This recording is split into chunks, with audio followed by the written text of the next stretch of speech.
想象一下，一位身居中国军工核心的总工程师，竟冒着生命危险，悄悄透露出令人震惊的内幕。他的一句话概括了这个内幕的核心：中国如果动武攻打台湾，无异于自寻死路。这样的惊人之语，居然出自一个参与中国武器研发与战略计划的内部人士，听起来就像谍报电影的情节。然而，今天我们就来深入剖析这个故事背后的军事与地缘政治现实，看看为什么连中国自己顶尖的专家都会发出如此警告。首先，让我们从这位工程师的爆料开始说起。据传，这位在中国军工体系担任总工程师级别的专家，长期参与导弹武器研制和军事战略研究。他目睹了中国解放军为攻打台湾所做的各种准备，包括新式武器的部署、军队的演习计划以及内部推演的结果。正因为看得太深太透，他对高层鼓吹的武统台湾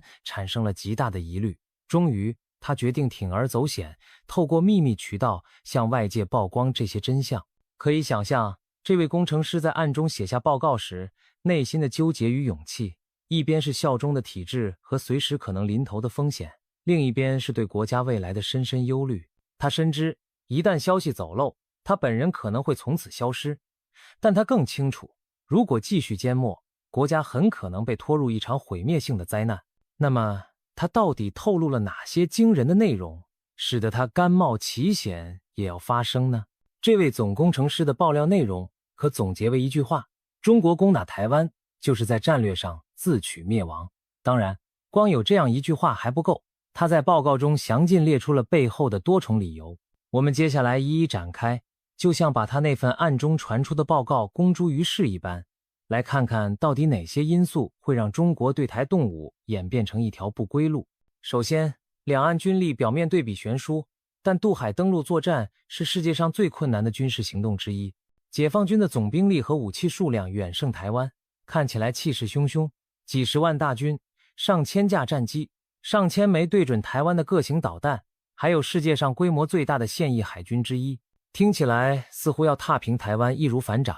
然而，公提醒说，不要被这种表面的钢铁洪流吓住。历史和现实经验一再证明，跨海入侵一座坚决抵抗的岛屿，远比想象中困难。台湾海峡平均宽约150公里，海况恶劣，多风多浪，每年因季风和台风影响，真正适合大规模渡海的天气窗口其实很少，可能也就每年几个月。如果解放军选在恶劣季节强行出动，风高浪急将极大削弱登陆效率。但若等天气最好时，台湾和国际社会也早已提高警觉。这位工程师特别提到，在现代卫星侦察和情报技术下，中国不可能神不知鬼不觉地把几十万人马和大量船舰推到沿海再偷袭过海，任何大规模入侵准备都会被及早发现。也就是说，战争还未打响，突然袭击的效果就大打折扣，台湾将有时间进入全面备战状态。其次，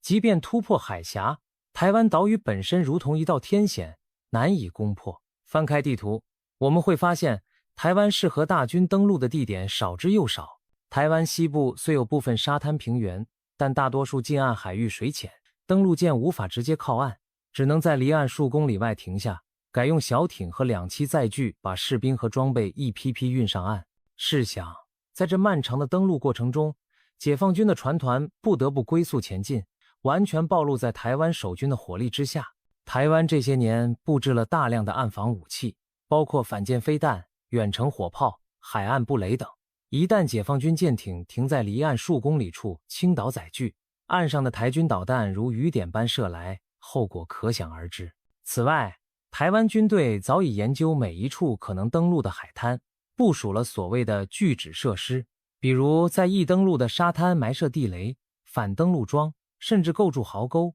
一旦战时需要，台湾还准备在主要港口和海滩自毁设施，宁可炸毁码头，不让敌军利用深水港登陆重装部队。这意味着，哪怕解放军侥幸夺下某个港口，也可能发现港池被堵死，无法顺利卸下重型坦克和补给。台湾东部的地形更加险峻，几乎没有登陆选项，那里临海就是峭壁悬崖，解放军根本无处下脚。而西部平坦区域背后，往往不远就是丘陵和山脉。台湾岛中央是高耸的山地，主峰玉山超过3900米，整个岛屿有大片的崇山峻岭。对守军而言，山地是天然屏障；对攻方而言，每向前推进一步都步步惊心。工程师特别强调了一点，攀登上岸只是噩梦的开始。设想解放军好不容易在某处海滩站稳脚跟，接下来迎接他们的将是艰苦的巷战与山地战。台湾的城市密集，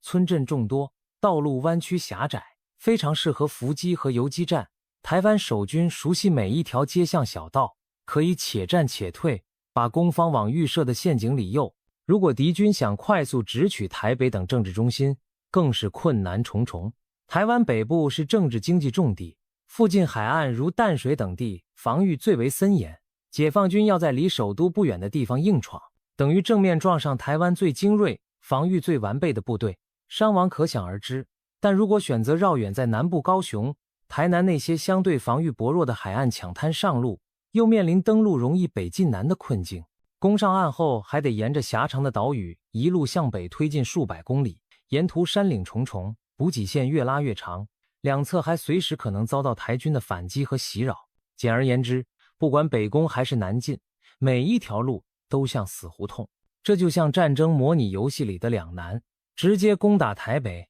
等于往刀口上撞，从南部绕路就像陷入泥沼，慢慢拖垮自己。第三，两栖登陆战所需的庞大运输能力与后勤补给远超中国现有实力。登陆台湾不是小打小闹，得一次性投入数以10万计的兵力，海量的装备和物资。历史上最大规模的两栖登陆是二战的诺曼底登陆，代号霸王行动。盟军调集了约7000艘各型船只，横跨100多公里的英吉利海峡，首波投入超过15万部队登上海滩，并在3周内陆续投入了约85万人，付出惨重代价才攻下滩头，打开通路。要攻下一整个有2000多万人口的台湾，规模只会比诺曼底更巨大。这位中国工程师提到一个令解放军高层夜不能寐的事实：目前中国海军的两栖登陆舰船严重不足。解放军虽然这些年下水了一系列大型登陆舰艇，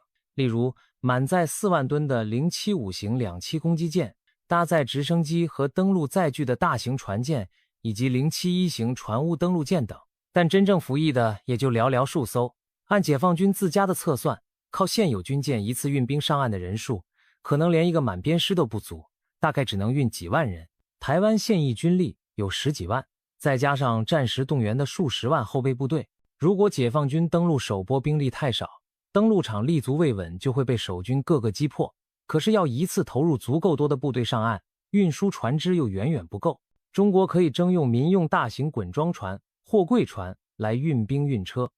但民船毕竟不是军舰，缺乏装甲防护，且装卸设备不适合战场。民用轮船庞大笨重，一旦靠岸就必须靠港口码头才能快速卸载。如果码头被台湾摧毁或封锁，民船上的坦克装甲车难以顺利登陆，而且民船一旦进入战争前线，就是绝佳的攻击目标。岸防飞弹和潜艇鱼雷很容易锁定这些庞然大物，一旦击沉一艘，船上数千名士兵和大量装备将随波涛葬送。试问，连专门设计用来登陆作战的军舰都脆弱难保，这些临时凑数的民用运输船哪堪一击？如果说解放军真把宝压在民船身上，那无异于将几万大军置于火海之中，让他们乘坐浮动棺材渡海送死。工程师透露，在内部推演中，有一项数据令与会者倒吸凉气。按照台湾现有的反舰武器命中率估算，解放军首批渡海船团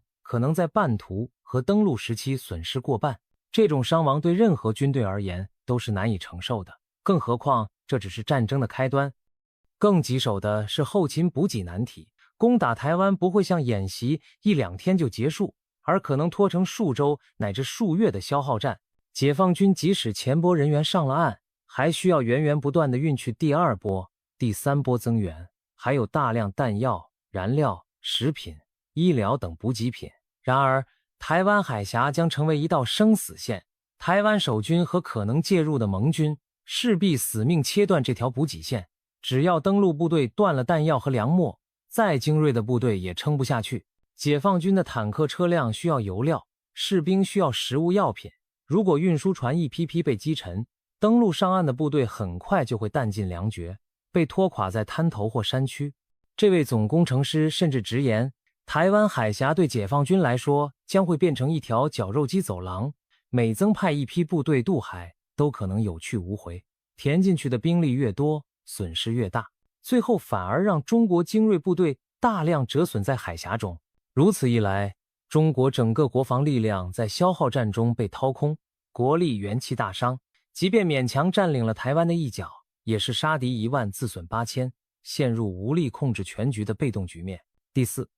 台湾自身的防御意志与实力也远比某些人想象的强悍。工程师强调，不要把台湾误看成所谓唾手可得的软柿子。近些年，台湾在国际支持下大力加强所谓刺猬战略，就是让自己浑身是刺，谁碰谁受伤。台军虽然总兵力和武器数量不及解放军，但胜在专守防御，以逸待劳对抗千里来攻。在武器装备上，台湾持续引进先进防御系统，例如爱国者3型防空飞弹、高性能的预警雷以及各式反装甲和反舰武器，同时也自行研制了一系列高效武器。雄风系列反舰飞弹部署在机动发射车上，可以躲避敌方侦察，在关键时刻突然现身，给予登陆舰致命一击。天弓系列防空飞弹组成多层次的防空网，加上西方提供的毒刺便携防空飞弹，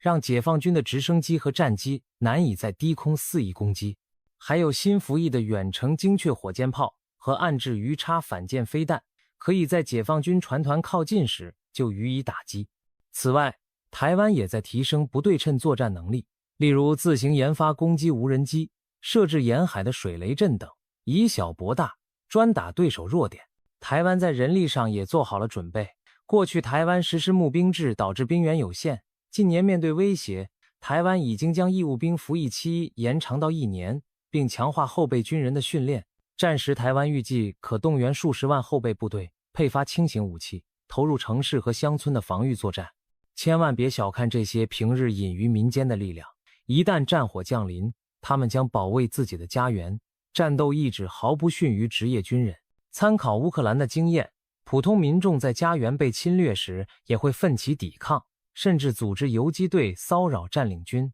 台湾地形复杂，人民具有高度教育水准，民防意识渐增。如果解放军陷入持久占领，等着他们的将是难以终结的全民抵抗。正如这位工程师警告的，即使解放军的旗帜插上了台湾的一处滩头，也无法让台湾人民屈服，反而会激起更猛烈的反抗。到那时，中国将面对的不仅是一支正规军，而是一整个不甘被征服的岛屿人口。他们可能在每一条街巷暗中埋设简易爆炸装置，在每一座山头埋伏狙击手，让侵略者彻夜难眠，疲惫不堪。这样的消耗战将像无底洞一样吞噬中国的人力和士气。第五，更大的风险在于国际干预和全球反制。中国将在世界舞台上陷入前所未有的困境。台湾问题不只是两岸之间的事，它攸关整个亚太战略格局。这位总工程师强调了一个容易被部分激进人士忽视的现实：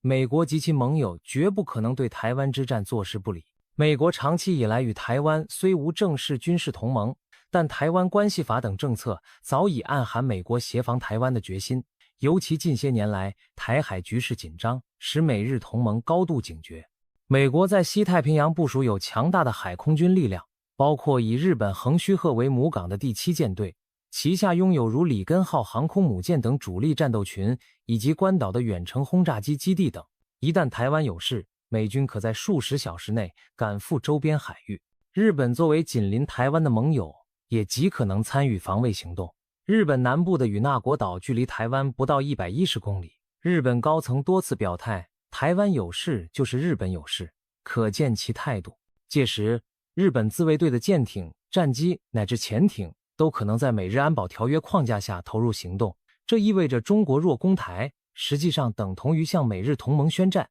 以中国目前的军力，单独对付台湾或许有某些优势，但如果对手换成美国这样的超级军事强国，再加上日本高度现代化的自卫队，中国将陷入极其不利的态势。我们不妨展望一下可能的干预情境。美军拥有世界上最强大的海军和空军，美军的核动力航母战斗群可搭载数十架先进战机，在战场周边建立制空权，甚至不必冒险直接靠近中国大陆沿岸。美军航母可以在第一岛链外机动，让舰载机发挥作用。同时，美军的攻击型核潜艇部队战力惊人，这些潜艇隐蔽巡航在深海，很难被中国发现，却突然现身于中国舰队路线上，发射致命鱼雷和巡航飞弹。解放军海军目前在反潜作战领域相对薄弱，一旦美日潜艇自由出没，解放军的航母和两栖舰队随时有被偷袭重创的危险。更别提美军还有隐形战机，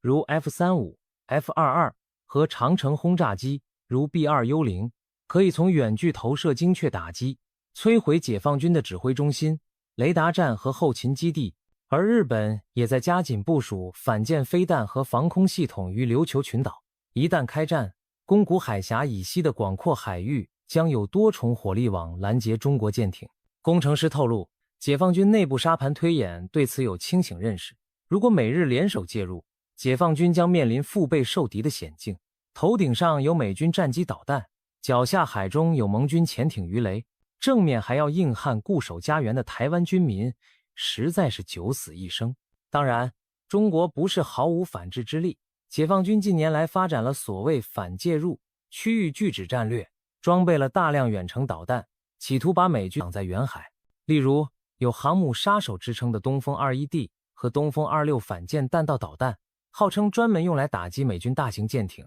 还有射程覆盖第一岛链的东风17高超音速导弹，以及各式巡航导弹和远程火箭炮，可以对美日基地实施打击。解放军也建构了重叠的防空网和反导系统，试图保护沿海重要目标。在网络和太空领域，中国可能对台湾和美军实施网络攻击，干扰通信甚至反卫星行动，以削弱对方的情报和指挥能力。然而，这位总工程师对此也有清醒的评估。这些所谓手检武器固然先进，但实战效果充满不确定。以反舰弹道导弹为例，它需要精确的目标指引才能命中在大洋高速机动的航母，而美军拥有强大的电子战和诱饵干扰能力，战时绝不会坐以待毙等着导弹落下。而且，美军完全可以选择更灵活的战法，不让昂贵的航母硬闯导弹圈，比如改用潜艇、远程导弹、空中无人机蜂群等来打击解放军。中国的侦察卫星和雷达也将面临电磁压制，一旦眼睛被抹黑，再厉害的导弹也打不到看不见的目标。工程师进一步透露，解放军内部其实对抗美作战有相当保留。一些机密推演显示，若与美军在台海直接冲突，中国海空军可能在1-2周内损失殆尽。空军现代化战机虽多，但缺乏足够的飞行员实战经验和空中预警加油支援，在美日联队夹击下存活率不高。海军主力舰艇从驱逐舰到两栖船团会被美日潜艇和反舰飞弹大量猎杀，可能陷入出港即遭伏击的悲惨境地。特别值得注意的是，解放军的航空母舰等大型舰只在高强度冲突中极其脆弱。美军在冷战以来发展出完整的猎杀大舰战法，中国新服役的航母虽是大国象征，但战时很可能沦为敌方重点打击目标。一旦中国的几艘航母被击沉，那不仅是巨额国力投入的损失，更是心理和政治上的重大打击。毕竟，航母沉没是无法向国民隐瞒的大事件，将严重动摇民众对战争的支持度。第六，经济与战略后果将使中国陷入长远的灾难。假如中国执意动武，哪怕不考虑战场上的胜负，单就经济和国际政治后果也是难以承受之重。一场攻台战争几乎肯定引发西方国家全面制裁和全球供应链断裂。工程师特别点出了中国经济的命门。中国经过数十年融入世界，经济对外贸依存度极高，能源和粮食供应线尤其脆弱。以石油为例，中国每天消耗的原油有将近3%依靠进口，而且主要通过海运运输。一旦战争爆发，美军海军很可能在马六甲海峡等关键节点实施封锁，切断中国的海上能源生命线。即使中国向俄罗斯等陆路进口一些石油，也远不足弥补海上供应的巨大缺口。中国虽建立了一定的石油战略储备，但据外界估计，大约也只能支撑2-3个月的需求。换句话说，如果战事一拖久，中国的工厂、交通，甚至军队、坦克都将面临燃料短缺的窘境。除了能源，关键的芯片、电子元件、高端机械设备等等，平时大量依赖进口。一旦打仗，西方国家必然停止对华出口，先进技术和零部件，国内库存用尽后，高科技产业将陷入瘫痪。反观台湾这边，虽然战火会重创台湾经济，但国际社会势必对台湾给予重建援助，而中国若沦为侵略者，将遭遇长期的贸易封锁和科技隔绝，几十年辛苦取得的经济成就可能毁于一旦，发展势头急转直下。国际政治上，侵略台湾将把中国推上全球对立面。现的世界，没有哪个主要国家会公然支持用武力吞并台湾，即便平时与北京交好的国家，在大是大非前也难以力挺侵略行为。欧美日澳等民主国家自不必说，印度、东南亚等周边国家也会因安全忧虑而站在对立面加强军备，邻国的敌意和防范将空前提高。就连中国仅有的几个伙伴，比如俄罗斯，恐怕也爱莫能助。俄国自身在国际制裁下泥菩萨过江，哪里有余力帮中国打破封锁？甚至不排除某些国家会趁中国自顾不暇时伺机而动。例如，印度可能加强在边境施压，开辟第二战线牵制中国。那么多年经营的一带一路国际影响力，也将因中国成了侵略者而大打折扣。许多合作国家会疏远甚至倒戈。在如此内外交困之下，中国执政当局将承受极大压力，国内经济滑坡和人民生活困难可能引发社会动荡，动摇政权稳定。这绝不是危言耸听。阿根廷军政府因发动马岛战争失败垮台的历史教训历历在目。这位工程师据悉也在报告中警告高层，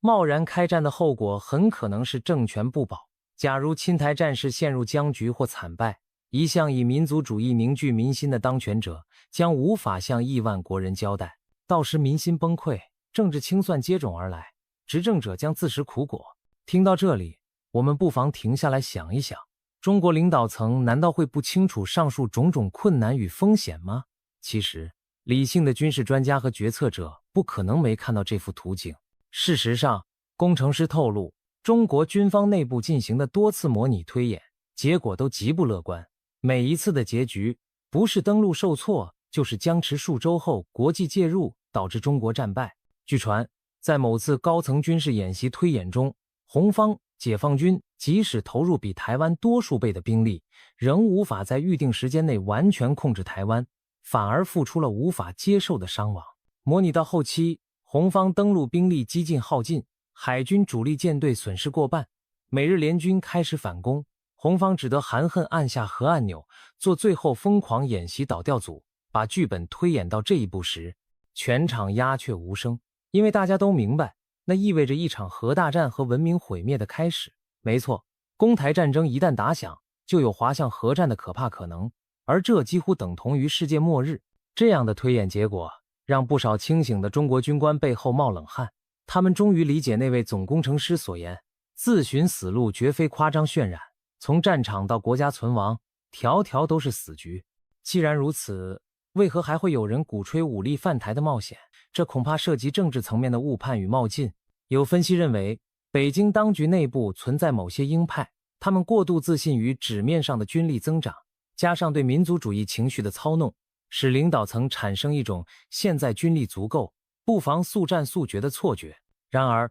正如这位勇敢的工程师揭示的，中看未必中用，外强可能中干。解放军虽然装备精良于往昔，但真正的现代化军队不仅看装备，更看实战经验、联合作战能力以及整体国力的支撑。中国军队自1979年对越自卫反击战以来，就再没有打过大型战争，近半个世纪无实战经验。反观潜在对手，美军历经海湾战争、科索沃战争、中东反恐战争等多次实战洗礼，日军也与美军长期联训高度协同，两相比较，高下立判。此外，现代战争瞬息万变，信息战、电磁战、后勤战，每一环都是大考验。战争不是看谁武器数字多就赢，任何一个薄弱点都可能被对手抓住，撕开口子。工程师直言，解放军内部装备部门和战研部门的人其实心里有本账，武器装备有长进没错，但要实现对台快速必胜，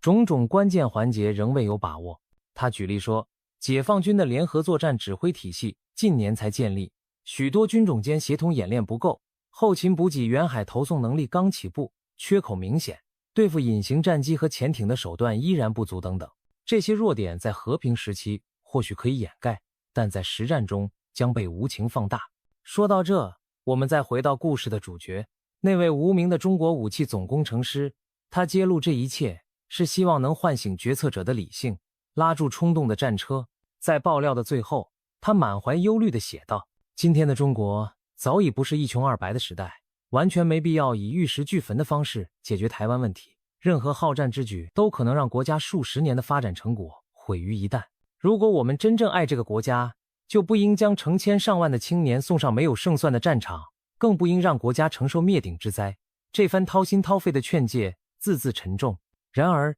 这样的声音在中国国内舆论场却难以公开出现。我们不知道这位工程师最终的下场如何，或许他已被当局盯上，不得不从公众视野中消失，也或许他只是千千万万理性爱国者中的一员，他的想法正在军中和智库内部悄然传播，成为决策者不得不慎重对待的意见。在铁幕背后，也许有更多清醒的中国人明白这场战争的凶险，只是他们的声音一时难以传出。无论如何，这场惊险爆料带给我们的启示是明确的，武力攻台将是一条充满灾难的道路，它不仅伤害台湾，也将令中国自己付出难以承受的代价。正如那位工程师警告的，这样的战争将让中国自寻死路，实在得不偿失。我们希望这份勇敢谏言能传递到更多人耳中，包括那些决策高层。避免战争，维护和平，才是真正对两岸人民、